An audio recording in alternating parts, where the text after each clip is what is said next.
మంచైతే ఎక్కువగా పడుతుంది కదా! మేము లేసిన వెంటనే పొయ్యి అనేది అంటించేసుకుంటాం అనమాట. పిల్లలకి నీళ్ళు కాచినట్టు ఉంటది. మేము చలి కాగినట్టు కూడా ఉంటుందని చెప్పేసి. ఇక అందరూ పిస్తా బాదాములు తింటుంటే మేము ఈ బాదం పప్పులను కొట్టుకు తింటున్నాం ఉదయాన్నే. అదేం కాదులెండి, ఇది సీజనల్ కదా! ఈ సీజన్‌లో అయితే బాదంకాయలు బాగా కాస్తాయి. తర్వాత మనం తిందామన్నా దొరకవవి. ఏ సీజన్‌లో కాసాయో ఆ సీజన్‌లో తినాల్సిందే. ఇక వంకాయలు కోసాను కదా మొన్న కూర వండుదామని చెప్పేసి. ఆ వంకాయలైతే నేను కూర వండలేదండి. మా వారు పచ్చడి చేయమన్నారు.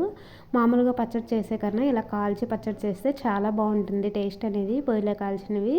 ఇక నేను ఉదయాన్నే అంటించినప్పుడు ఈ వంకాయలను అయితే కాల్చేసాను. అలా కాల్చిన తర్వాత పచ్చడి తయారు చేసుకుంటే చాలా బాగుంటుంది. వంకాయలు ఇలా కాలిస్తే స్మోకీ ఫ్లేవర్ వస్తుంది కదా! ఇక మేము చిలకడ దుంపలు కూడా పొయ్యిలో వేసుకుని కాల్చుకుని తింటాము. వంకాయ పచ్చడి చేయడం కోసం ముందుగా పచ్చిమిరపకాయలు అయితే వేపేసుకుని పెట్టేసుకుంటాము. అందులో చింతపండు, ఎల్లుల్లిపాయ, జీలకర్ర, గల్లుప్పు అయితేనే చాలా బాగుంటుందండి. సాల్ట్ అయితే బాగోదనమాట. గల్లుప్పు రోట్లో నూరడం ఈ రెండు అయితే పచ్చడికి టేస్ట్ని తెచ్చిపెడతాయి. ఇక వంకాయని పైన తొక్కంతా తీసేయాలి. లేకపోతే మనం వంకాయ పచ్చడి చేసాము, మసిబుగ్గులు పచ్చడి చేసాము అనేది తెలీదు. ముందే చెప్పేస్తున్నాను. ఇక దాన్ని రోట్లో వేసుకుని కుమ్మేసుకోవాలన్నమాట. అలా తొక్కు అయితే వస్తుంది మనకి, పచ్చిమిరపకాయ తొక్కండి. ఆ తొక్కు వచ్చిన తర్వాత ఈ వంకాయలని తోలు తీసేసి అందులో వేసుకుని మెత్తగా నూరేసుకుంటే మన పచ్చడి అనేది రెడీ అయిపోతుంది. తర్వాత వేడివేడిగా అన్నం వండుకుని ఆ అన్నంలో అయితే పచ్చడి వేసుకుని తినాలి. అలాగే పచ్చడిలో తాలింపు వేసుకోవడం అస్సలు మర్చిపోవద్దు. నచ్చితే మాత్రం లైక్ చేయండి.